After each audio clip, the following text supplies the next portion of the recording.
Welcome to the internet. Live from the Marriott Library at the University of Utah, this is the Red Line Podcast. I'm your host, Connor Dunstan, and these are my co-hosts, Kyle Holland and Alex Fielder.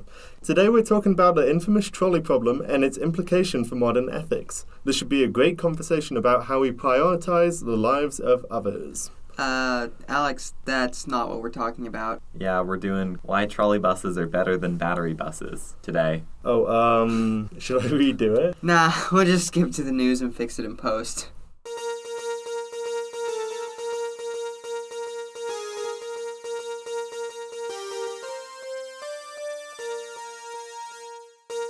After more than 20 days out of service, the Orange Line shutdown is starting to yield results. The MBTA has announced that work on the project is now 69% complete. Nice. And the T is optimistic that work will be completed on time. The Orange Line will return to regular service on the 22nd. Hopefully. It should. They are optimistic for that. So, Cool. this being the T, you never know, but We will be cautiously I'm optimistic. cautiously optimistic. In addition to the ongoing track and signal work, the T has announced that 60 new cars will be ready to go into service, amounting to a total of 10 brand new trains. Oh, good. I was wondering if they were going to Yeah, do the that. new stock is very nice, too. It's probably the most modern rolling stock It's in not America from the at this 60s or point. whatever. Yeah. Sweet. Yeah, and I don't mean in, like, America. I mean in the Americas. So, Wow. like, the Western Hemisphere. Hopefully that starts a precedent. Yes. Hopefully this is the beginning of a reversal in the issue-prone MBTA's fortunes, and the next few years will see America's second metro thriving. Oh wait, just kidding. The Green Line was evacuated yesterday because of sparks, so that's fun.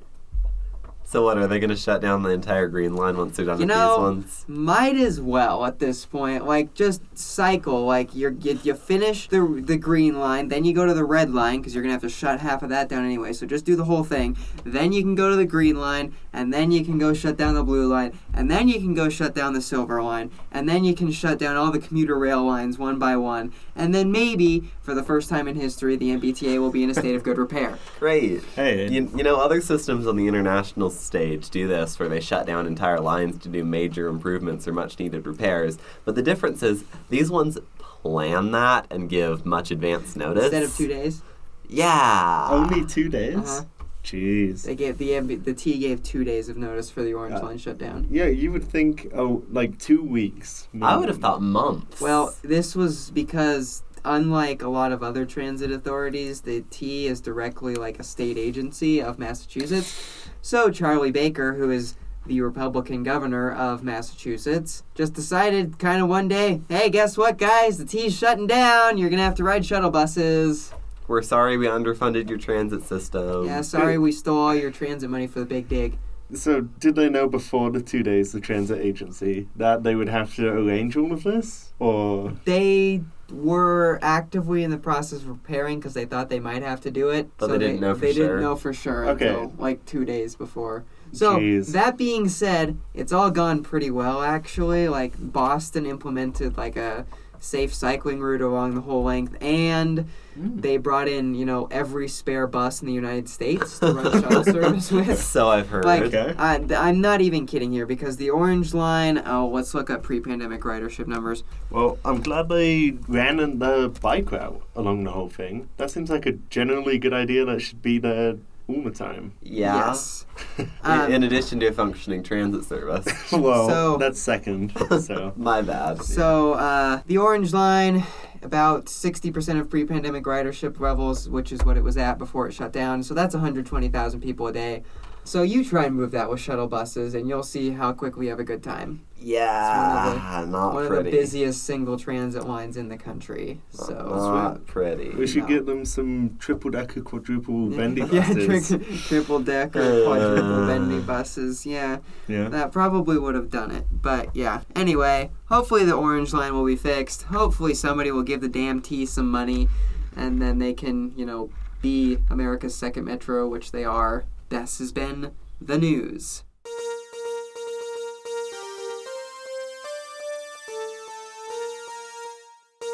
To begin our exploration of the trolley problem today, I think we must ask the eternal question, what is trolleybus? Well, luckily, we've solved it. We found the answered the answer, question. so you don't have to stick around the whole time. Yeah. A trolleybus is an electrically powered bus that draws its power from dual overhead wires. Yeah, trolleybuses, if you're from a different place, you might know them by a different name because for some reason we call them a whole bunch of different things. So in like Philadelphia and formerly Boston, they were called trackless trolleys, which is fun. In the UK, they're called trolley coaches. In a lot of places in Europe, they're called trackless trams. Or you can just call them trolleys. Wait, so what makes them trackless? Well, they don't go on a track. It's just like a bus with like rubber wheels. And it goes on wires. Oh, okay. Uh-huh. Well, I feel very dumb right now. For some There's reason, no I was reason to picturing feel a dumb. train. No, it's literally just a bus, but it connects to an overhead wire because it's not stupid. Yeah, anything with an overhead wire, my brain thinks train. I mean, it's about as close as you can get to a train while being On rubber not tires. a train. Yeah. Light rail on rubber tires? Question mark? Question mark? What, are we going to have like a 300-foot long multiple articulated trolley bus going 55 miles an hour? That may actually be a thing, and we're going to talk about it later. Oh. Yeah, in Quito, Peru, they've built like a BRT, but not in the fake American way, and it runs off really long trolley buses. Okay, well, I look forward to hearing about that. Yeah. So trolleybuses are kind of weird because they have switches, but only on the wire. What do you mean, like switches, how a train switches track? They do that except on they the have wire to do that on the above? overhead wire, so you sometimes at like trolley intersections just see like this weird little contraption hanging in the air connected to all the different wires. And then if one trolley is like, I don't know, route 1 has to go right and route 2 has to go left, then the little thing has like an automatic little dealio in it to switch your trolley so it goes on the right one. That's pretty Because cool. otherwise you can derail your trolley. De-wire it. Yeah, de-wire. That's what it's called, de-wire. De-wiring is like the main hazard of trolley buses. Is that Yeah. common? Relatively, yeah, but it's pretty easy because what you do if a trolley bus dewires is the operator gets out of the bus, right? Very complicated. Goes to the back, pushes a button, and because trolley poles are spring-loaded, they go back up. Oh, Cool. that seems very complicated and very specialized. Well, and if they get too far off the way, they have a little stick they use to just like prod it over onto the wires. Okay, I like that. Yeah. Pretty straightforward. Very quirky, very cute, etc., etc. So, 2 wires. You might be wondering, why? Well, because it's not on the superior steel wheel technology. Right, because, you can't pass current into a ground if the ground is made of rubber, because rubber does not conduct current. So you have to have a second wire to be ground. Unfortunate, but necessary. I don't think it's unfortunate. It's unfortunate that we're not on steel wheels all the time. Yeah. True, we could just put a streetcar there, but then you can't do neat things like charging in motion. That is true. Anyway. Which leads us into most modern trolley buses often carry a small battery to allow for limited operations off-wire. So, you can't strand your bus 50 feet from the trolley wires. You can just Yeah, you don't drive have it to- back. Yeah, you don't have to get all the passengers out and push anymore. Back in my day, you had to get out of the trolley bus and push it back to the wires. But these kids Uphill. these days, uphill both ways through 10 feet of snow. Gotcha. All right, so where can we find these trolley buses? So currently there are as many as 300 trolleybus systems in operation around the world, most of which are in the former Eastern Bloc countries. Fun fact, the Soviets loved trolleybuses. And I don't know why, but like every city in the Soviet Union of any notable size had or has a trolleybus network. I see no issue with that. No, me neither. In Pyongyang, the capital of North Korea, there are a crap ton of Soviet-built trolleybuses still running. Built during the Soviet Union. Yeah, in like the 80s and 70s. Okay, then. So did they just build them because they're a lot more cost effective? That's something I probably should have researched for this episode, but I didn't.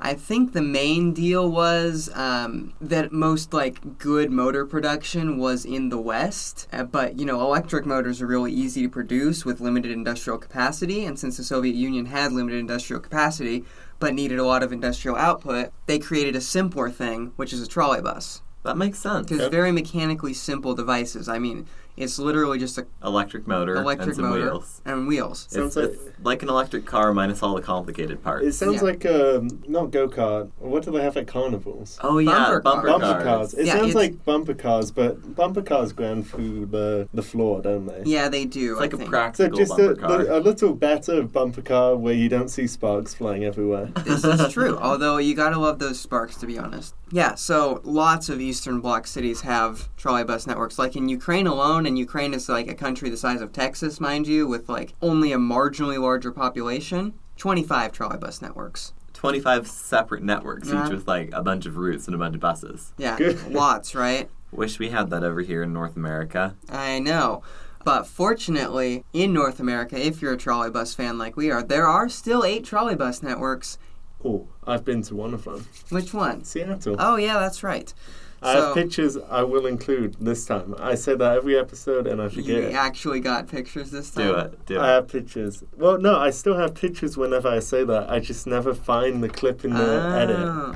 Yes, put the trolleybuses on here. We want to see those. Yeah. Yeah, so in North America, 8 trolleybus networks. There is one in Canada, in Vancouver, because of course, Vancouver is good and cool.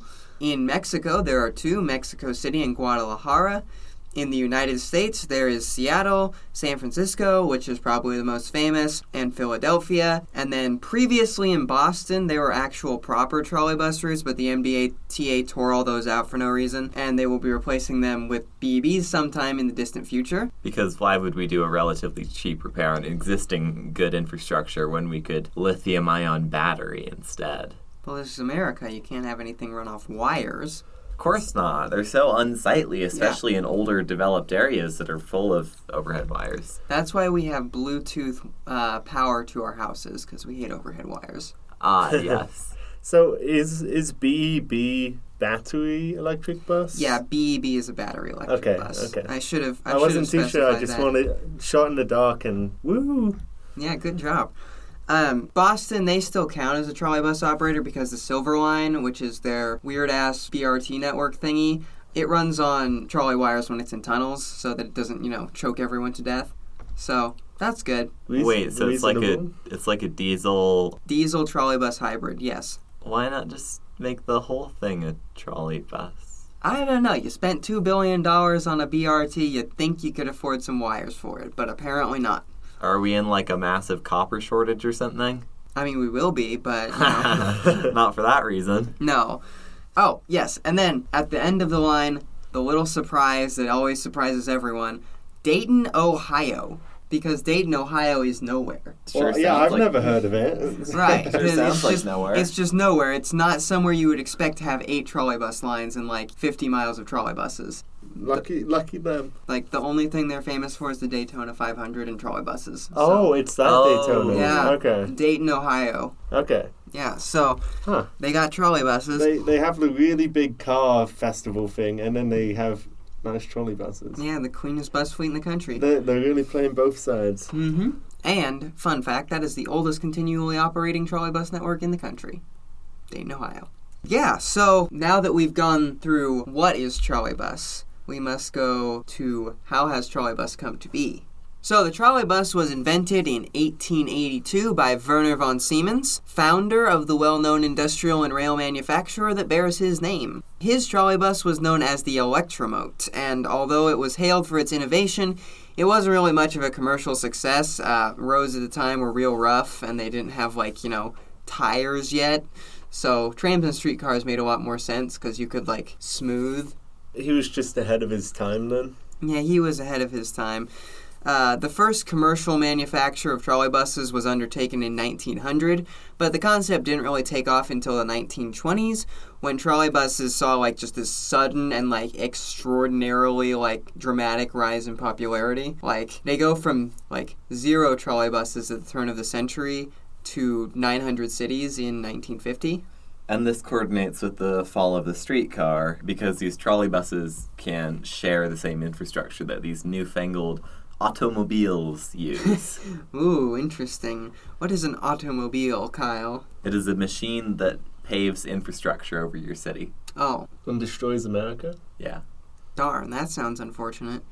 But hey, at least we can make transit vehicles that use said infrastructure. That is true. And Kyle is right.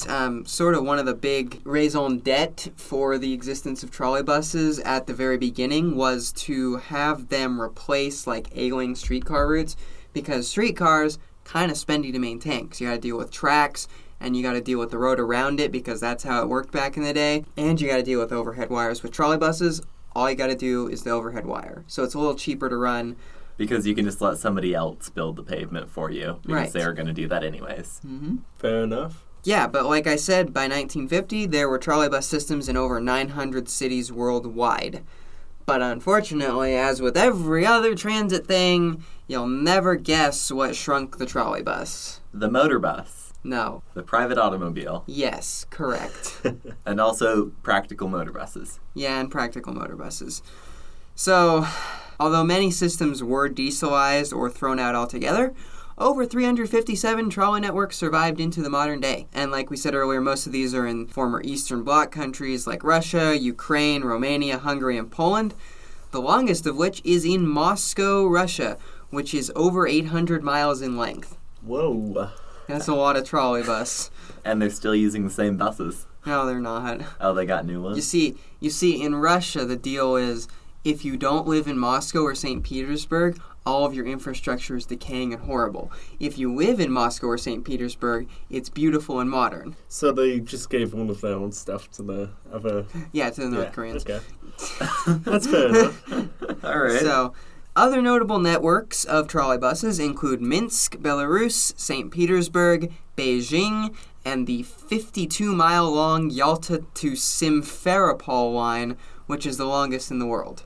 And It's like an interurban trolleybus. in what country? Ukraine. Okay. Cool. It's like the equivalent of a Greyhound bus, but it runs on trolley wires. It goes between two cities. That's perfect. Connor, remember the Tom Scott video about the charging in motion semi-trucks? Uh-huh. If that ever rolls out, we should have charging in motion Greyhounds. Intercity coaches, yeah. Yep. Who needs high-speed rail when you can have a ton of intercity coaches? We need high-speed rail. Rail don't- go we burr, don't. rail go cheap. We don't, though. But rail go I cheap mean, and we could fast. just do a really big BRT on the highway. Have you ever seen that Onion video of the high-speed buses? That sounds like a great idea. They use the shoulder. Isn't the And they have a shoulder... plow. Oh, I was going to be like, isn't the shoulder supposed to be like an important breakdown lane? If your car breaks down, you were too weak to drive. It's simple. Whack. Get out of the My way. bad. Just sliced in half. Yeah, slice it in half. We could get those bus lane enforcement cameras and put them on the buses. Yeah, we could. And then just, zap it out of the way. Did you see that graphic? But before we talk about why we think trolleys are the future of the bus, And the past. well, yes, and the past of And the we bus, wish it was the present. and we wish it was the present, we need to talk about their newest competitor, the battery electric bus. Quote unquote Pew, pew. competitor. It is a competitor in, market share, Yeah. not in being good. My bad. I forgot we weren't competing on terms of being good. Yeah, no, trolleybuses are unequivocally better, but, So, what is battery bus? Simple. Buses that use lithium-ion or other batteries to store electric power on board. There are a number of advantages to BEBs. Flexibility for one, they don't need to follow a wire ever. Even the latest charging in motion trolleybuses only have an off-wire range of 10 to 20 miles, which limits their usefulness outside of wired areas. Can we discuss this one? Yeah. This point amuses me because if you've ever been in a place that has bus routes, you'll know that they don't really change often at all. Well, yes, but if they do, then you have an issue. Okay. It seems like something you could easily just plan around, though. Yes, it you doesn't could. seem like... No, I agree. This is a pretty silly point because I would get this point if you were applying it to pure battery-free trolleybuses where you have to have 100% wire coverage. But Yeah. with charging in motion, if you have 50% wire coverage, you're fine.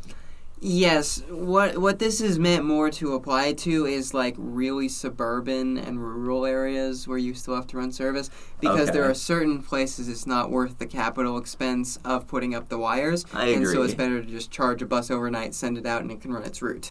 The point is there are areas for both, but we're slightly off topic. Whoa, we can use both alternatives? I know. What a whack idea. I did not know that was allowed. Yeah. They have many of the same efficiency advantages that trolleys have. Electric propulsion allows for regenerative braking, and they don't pollute the air directly. This is really important. Directly. Yeah, directly. They don't pollute the Directly. air here. You see, they just pollute the air with, like, lithium dust in Bolivia. Well, Great. and making electricity from coal. Well, yeah, but most transit agencies pay for their electricity to be renewable. So. That is true. Then Like that's Trax runs 100% off renewable energy. Yes. So mining ethics aside, this is actually a really important point, especially in, say, London, where everything is full of buses all of the time and the pollution actually makes a big difference. It's smoked up, innit? It's smoked up, innit? That's better, I gotta say. I think it's got a certain authenticity to it. There are legitimate air pollution and noise concerns around diesel and even natural gas buses that electrifying buses by some method or another solves. Electric buses are good. But unfortunately, or fortunately, depending on how you feel about them, there are several fatal flaws in battery buses. For starters, if you've ever thought a Tesla or a Hummer EV battery pack was heavy, imagine how much battery you need to move an 18,000-pound bus. Yeah. Yeah, all those batteries make battery buses extremely heavy, which means they can't drive on certain roads due to weight restrictions. This is actually a thing. We already know that electric passenger cars do more damage to roads because they're heavier, and damage to roads goes up with the fourth power vehicle weight. And if you've ever been in places where buses go or stop a lot, especially on older roads, you can see indents in the pavement where the asphalt is shifted because of repeated heavy bus traffic. Right, and so just imagine, like, some of the really heavy bus corridors in the country, like the Portland Transit Mall, like, I don't know, Second South here, like, just innumerable streets in New York City. Just think about the, like, extra stress and wear that's going to be applied to the roads. Also, the fact that they weigh 1 billion pounds makes them shake themselves to pieces a lot, which is kind of a problem. That's what's been plaguing a number of American battery electric buses. Yeah, Albuquerque Rapid Transit, which is a bus rapid transit line that uses electric buses, had that problem when they first started. Those ones were also unreliable and had less mileage, but that was more a problem with the company than the technology. And then Philly, just recently, like a couple years ago, rolled out a brand new 25-bus battery bus fleet that was almost immediately taken out of service because the chassis shook themselves apart from their own weight. Did they buy the whole fleet before testing it? Uh-huh. Well, you know, you get a bus from the manufacturer, it's fine. It should be fine. Yeah. Is this something the government's really into paying for these days? Oh, yeah. The feds love paying for battery buses. And battery trains now, but that's a whole other thing. Battery front runner. Yeah, Metra is buying 6 battery trains. What? Before For locomotives. Testing them? No, they're modifying some of their old locomotives to run off batteries. Modifying them? Why can't they modify some of their old locomotives to have pantographs? Well, you see, Metra already has some lines with electric power, but you see, they couldn't extend that to the rest of their network because that would be bad, you see. Because it's definitely cheaper in terms of total system cost and operating and maintenance costs to, you can't even comprehend how massive these battery packs would need to be in trains than it is to just put up a wire. Clearly. Are, battery trains being considered for BNSF and, Yeah, they actually have some already, but they were complete failures, so they just sit in the yard all the time, except when they need to be pulled out for promotional reasons. Because they can't actually do anything, because they weigh so much and they can produce so little power. If you thought the power-to-weight ratio on a diesel-electric locomotive was bad, front runner, imagine what it looks like on a battery-electric Yeah, it's not locomotive. good. Really, Anyway, it's not good. Battery trains are an objectively terrible idea. Period. End of sentence. Well, shuttle lines. That's a charging in motion, not battery only. Okay, fair. Charging it, yeah, that's fine. Okay, Anyways. Back to battery electric buses. Yeah. So, charging is another disadvantage. Battery buses take a long time to charge, meaning that a fleet of BEBs requires significantly more vehicles than a comparative network of diesel, CNG, or trolley buses. Yeah, that makes sense. Yeah. So We've seen Tesla and the likes throwing more and more technology at this problem to try and charge batteries faster and faster at any technology, cost. they mostly just mean brute force by shoving more It basically is that. power into the battery at once, which Like, is... a lot of complicated battery management, and your battery can barely not explode while you charge it way faster than it was ever meant to be charged. Yeah, just hope it doesn't catch on fire. It will be significantly detrimental to the life of your battery. Good. So you would need more battery buses than you would ever need normal buses? Yeah. Yep. Because you have to have, like, charging at any given time because they have a limited range and you can't just, stick a hose in there and be like, shh. That feels like a big downside. It is, but nobody likes to talk about that. Fast en route charging is available, but is extremely, extremely inefficient. Like, let's say you've got a bucket, right? Mm-hmm. And you need to fill the bucket with water. You go under one of those dump things at a water park to fill your bucket with water. And it goes... And your bucket's full of water, but there's also just a crap ton of water everywhere because it's, not an efficient way to fill your bucket with water. This is the same charging problem. You just can't charge lithium-ion batteries fast enough. Yeah, without just dumping enormous amounts of energy. Are there other kind of batteries that would work better? They are not powerful enough to power a bus for a long range, but they are in charging in motion buses because you don't need that much range. There's no other technology other than lithium-ion that I'm aware of that has the energy density and the power output to move an entire bus. So maybe we shouldn't do it then? We're getting there. And then, additional to charging costs, building sufficient charging infrastructure to service a BEB fleet has almost all the same costs associated with a CIM trolleybus fleet. So remember how we're buying more expensive, heavier, and more complicated buses because of the batteries. Yeah. And But also, we're saving money on and we're charging. also buying more buses because they need time to charge But we're saving money on overhead wires, right? by instead having stationary charging points. And all the same electric infrastructure. Yeah, Yeah. it's great. So, yeah, that's a problem. Also, notable problem with battery vehicles in general, spontaneous combustion. They kind of just sometimes. We've seen this happen in passenger cars. And again, more and more tech is being thrown at the problem to make it less of a problem. But this is a fundamental issue with lithium-ion batteries, is that they really, really, really want to explode. Yeah. And putting a even bigger, even like hulking, more massive lithium-ion battery in an even bigger and even shoddier vehicle only makes the problem orders of magnitude worse. So the shaking probably does not help at all then. No, No. nor does the fact that you're trying to save weight and save space on your battery, which means you can afford less material to protect it from blowing up. So you're like sitting or standing on a massive, heavy, combustible, Yes. it could kill you battery Well, that's shaking violently. Yeah, Yes. and it should be noted that battery buses do have a pretty decent safety record. Of the maybe like 500,000 that have existed, only 12 have caught fire. So, But what's the safety record compared to a normal bus? Or probably about trolley the bus? same. Regular buses and trolleybuses catch fire occasionally as Yeah. well. So there's no upside in like safety. No, there's No, no upside it's in just safety worse. aspect. Yeah, it's Okay. just if you get hit, might explode violently. Also, So- it might just do it randomly, like that bus in Ah. Hartford did just a few weeks ago. Great. So, So, do these batteries blow up often?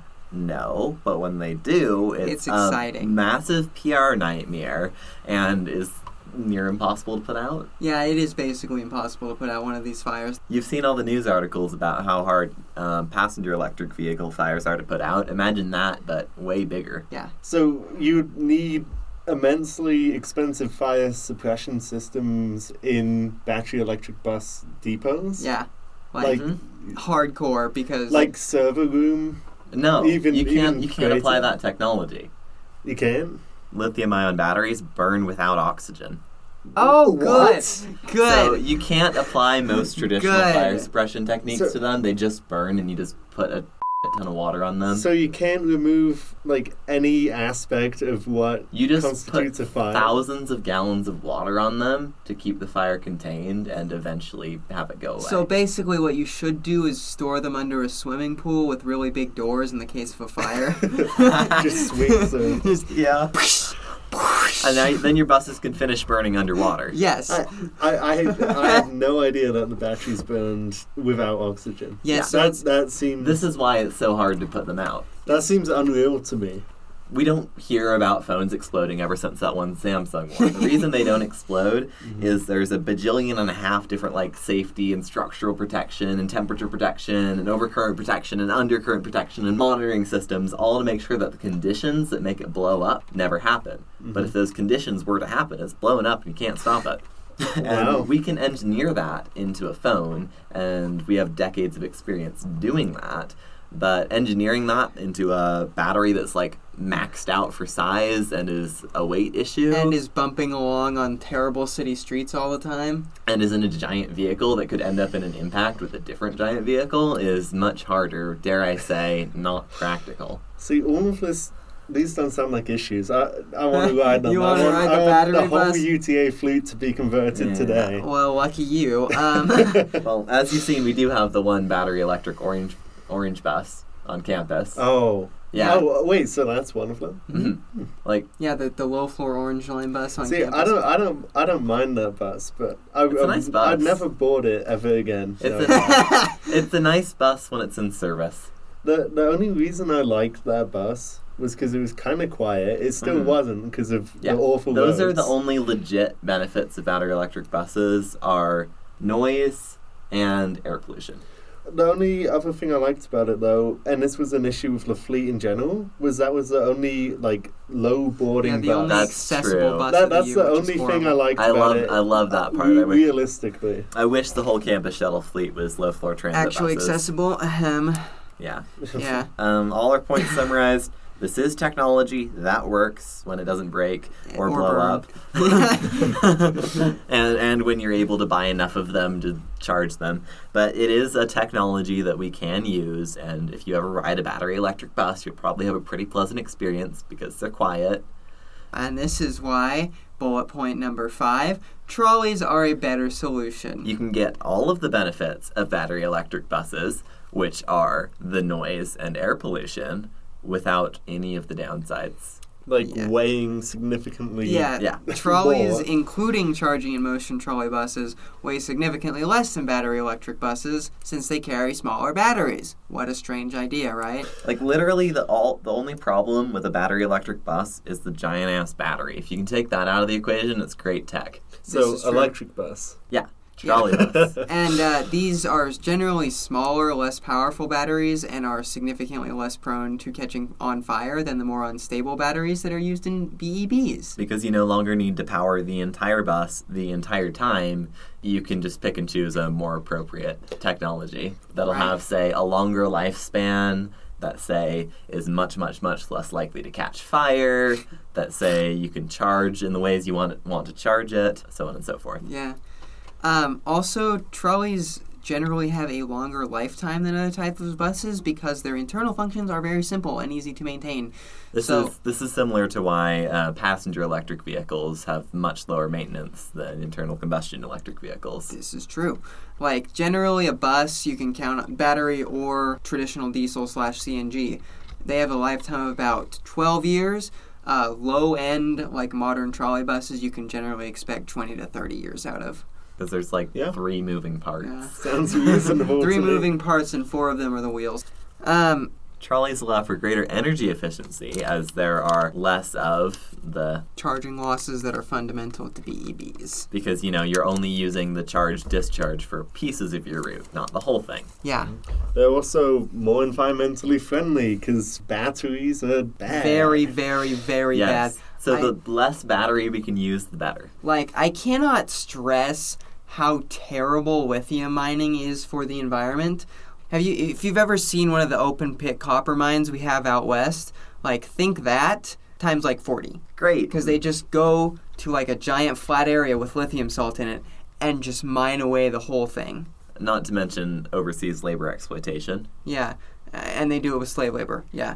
So, yeah, battery is actually bad, question mark? Exclamation point. Exclamation point. Not a question. Yeah. So if we can throw up some overhead wires and permit ourselves to have like a small battery, we can then go ahead and pick and choose, maybe pay extra for legally and safely mined materials. Wow, what a concept. Yeah, and then here's the shocker, actually, because the battery industry does not want you to see this. A charging in motion trolleybus fleet, wires and all, is cheaper to maintain than an equivalent battery bus fleet, and to build. Not surprising, there's less things. Yeah, so refer to Table 1, and this is according to Urban Transportation Magazine, a well-respected industry publication. So, option 1, a battery bus fleet with depot charging for 300 vehicles. Canadian dollars, 446 million. Option 2, battery bus fleet with en route opportunity charging, 280 vehicles. Canadian dollars, 451 million. Option 3, equivalent trolleybus charging in motion fleet of 250 vehicles, including wires, Canadian $405 million. So as this publication has told us, it's literally cheaper to just pay to put up the wires. Yeah. It also, I didn't even think about it when we were talking, but obviously if you buy less vehicles, you have to pay less money. Yeah, well, and there are other costs associated with BEBs because you have basically the same electrical costs, just because, like, stringing up 2 overhead wires isn't that complicated, but all the charging pantographs and stuff requires basically the same amount of infrastructure. Mm-hmm. So you end up paying about the same for electric infrastructure, and then you got to buy more buses, and also, because you got to buy more buses, you got to have more land to store them on, so land acquisition costs go up 20 to 50%. And you also have to do more maintenance work on them because they're more complicated and they ricket themselves apart. Yeah, they do shake themselves apart, which is a problem. Yeah, so, like, they are just literally cheaper, and I am very confused as to why we are into battery buses at the moment. You can pick the one cost of the trolley bus, which is the overhead wires, or you can pick the, 5 costs of battery electric buses. Yeah, so that's nice. It's a conspiracy. Literally. Well, you see, the T tore out their trolley bus wires because, they would have cost $8 million to fix them. So instead, they're going to buy a whole new fleet. A whole fleet of electric battery buses. It would have been significantly cheaper in just immediate capital costs to fix the wires than it would be to buy 8 new buses. Especially since they just redone all the wires in 2016. The more you talk about this, the more it sounds like an actual conspiracy. Well, it's just because Americans are incapable of maintaining anything. So, now, all that good things being said of why trolleys are superior to, battery buses, there are a few limitations to trolleys that make them unsuited to certain uses. And this kind of comes down to the reason that buses are a mode of transportation in the first place and why we don't just build streetcars and rail systems everywhere. That's right. It is infrastructure cost. Yeah. So there are high capital costs for wires. Trolley wires cost about $1 million per route mile, which doesn't seem like that much. But for your average bus route, that's maybe doubling or tripling the capital cost to start a new bus route. Yeah. Because, so it doesn't always make sense. So that means basically if you got a low frequency or a low usage route in a less dense area, it's going to make a lot more sense to use a battery bus or a CNG bus or something like that so that you just, don't have to deal with that extra capital cost. Yeah.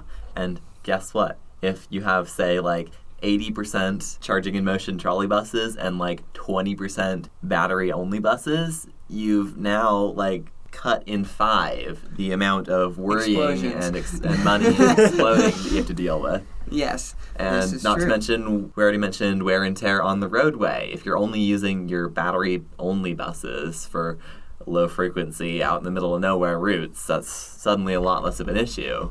Yeah, because you don't have to pay a whole bunch to fix the road every 2 years because 4 billion pound battery vehicles are going over it. Yeah. And then also, I got to mention this because it is a downfall. There are maintenance costs for trolley wires. You do have to, replace them occasionally because they're wires, they break. Yeah.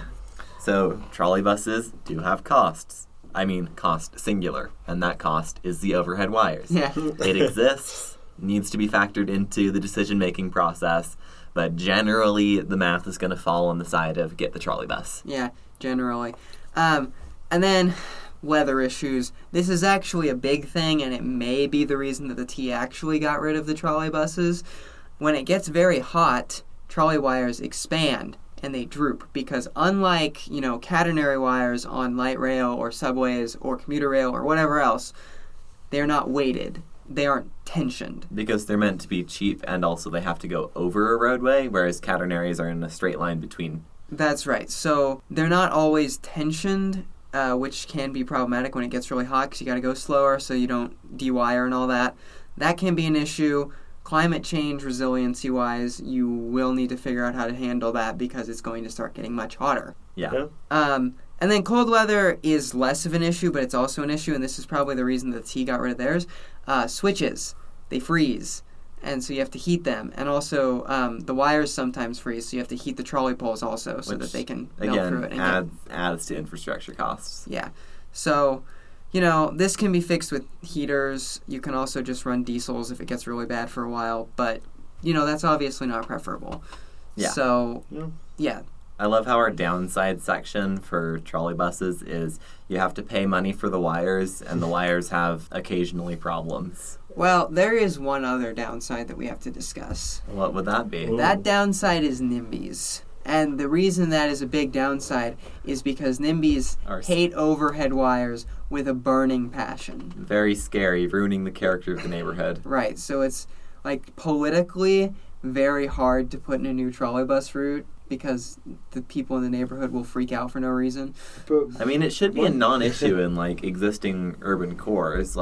Say, Salt Lake, most of the place where we would get the most benefit out of charging most in trolleybuses is already laced with tons and tons and tons of yieldy power poles. Uh-huh. I see why people feel well, that and way. you see, but I'm trying to non-load, here, maybe not so much an issue, but a lot of places, they have underground transition wires almost exclusively. Okay, I see. You don't see overhead wires in, Manhattan. And so people with, their row house on, 466th Avenue or whatever are going to freak out because suddenly there's an overhead wire and this tiny little line of metal is going to destroy my view and neighborhood value. So that's sort of the hidden cost of trolleybuses is you do have to deal with NIMBYs. And that's always something that should be avoided if possible. But in this case, probably just go for it, TBH. I mean, if I were the IMO. NIMBY here and somebody was putting up a bus route directly in front of my place of residence, would I want a diesel or natural gas bus, which are relatively loud a lot of the time? Well, you see, Kyle, they simply do not want the bus. They support public transportation, but they're not on on another their street. street. Right. They want the pause a different place. Yes. Yeah, okay. So anyways, usual NIMBY stuff. Yeah, usual NIMBY Which stuff. adds to your capital costs because you have to pay to Lawsuits. Yep. I do like how one of the issues, though, is just weather. That's going to be an issue with everything always for the end of time, so... Yeah. Well, but, despite those issues, in denser, high bus traffic urban areas, charging in motion trolleybuses are probably the best solution for a greener bus network. They allow flexibility in operations while also ensuring that efficient energy use is maintained and allow for lower capital costs most of the time. All while building a more reliable system. Yeah. So, trolleybuses. So speaking of places one could do charging in motion, how about Salt Lake City's shiny new transit corridor in which they are digging up and redoing the road and putting down new paint and putting down bus islands and mostly having bus lanes. And mostly having bike lanes. Hey, they've got a whole 10 blocks of bus lanes and then it kind of fizzles out for 3 blocks and then the project ends. Wait, so is that what they're doing right now? What they're digging up? Right. Sort of. I thought it was just pipe. First it's the pipe, and then once they're done with the pipe, they'll spend forever redoing the road. Is it going to be concrete or asphalt? Do you know? I assume concrete, Probably since they're planning to run concrete, right? 1,200 buses a day over it. But they're not. I would super assume they heavy want battery. to. I would assume they want to do concrete. Concrete seems to be like it's pouring out more. Yes, Yeah. Yeah, 'Cause it's On better. highways especially. because it's better, yeah, that's their thing lately. lasts longer. Not reusable though. Yeah. No, that's true. Yeah. But I You guess can grind it up into really small pieces and turn it into sand. yeah, You know, you could always just like hack up slabs of it and use it to build buildings, though. yeah. Like this is wall piece number 1. Where'd it come from? Second south. Yeah. So you know, it'd be a great place for charging in motion. The city's shiny new primary bus corridor. Yeah, you could even run the 2 as just a proper trolley bus. You actually Wouldn't could. that be nice? And then get this: the campus shuttles could use the same trolley wires. Yeah, they could use charging in motion. So is trolley wire height and everything standardized like rail? Yeah, gauge? it's like a certain amount of feet. I don't know how many. Okay. And at any rate, if you're just building it within one city, they'll have no issue just doing the same thing. Yeah, they can standardize it. Sweet. And we had trolley buses here before from 1928 to 1946. Bring so them back. I want heritage. I want the overhead wires on the orange BRT. Oh dear. No, they should reconvert a bit of Trolley Square back into a trolley depot. Okay, that'd be fun. That though. would be fun. I want that because Especially since most of that place is dead. Yeah. it's coming back like Hey, the gateway. They could use the parking. Well, they could use the underground parking garage for one, but they could also use the service parking lot that has the bridge going to it, and turn that into a little trolley bus thing. They're doing Trolleybus something with that. Oh, are they building something there? Apartments, I think. That's good. Based. Or right on that block, close to that corner, they're doing something Good. like that. Construction, good. Yeah. Build more houses. So This has been the Red Line Podcast. Thank you. okay, fine. Yeah, we'll go into Patreon stuff now. So, remind to subscribe and like on YouTube. Follow and rate us. Please, s'il vous plaît. We'd like to thank our patrons. Yeah. Phobos2390. Curtis Herring. And Mike Christensen. Those are our frontrunner tier patrons at $10. Thank you very much. Our Red Line tier patrons at $5 are Jacob Whitecotton. And Brian Smith. Thank you very much. Our Blue Line tier patrons at $3 are Martin Hocker Martinez. DJ Will Watkins Hi, Will. Ethan McDonald. and Ben Busath. Thank you all very much for paying us to make this crap. All right. Build more houses. Ride more buses. Goodbye. Choo choo!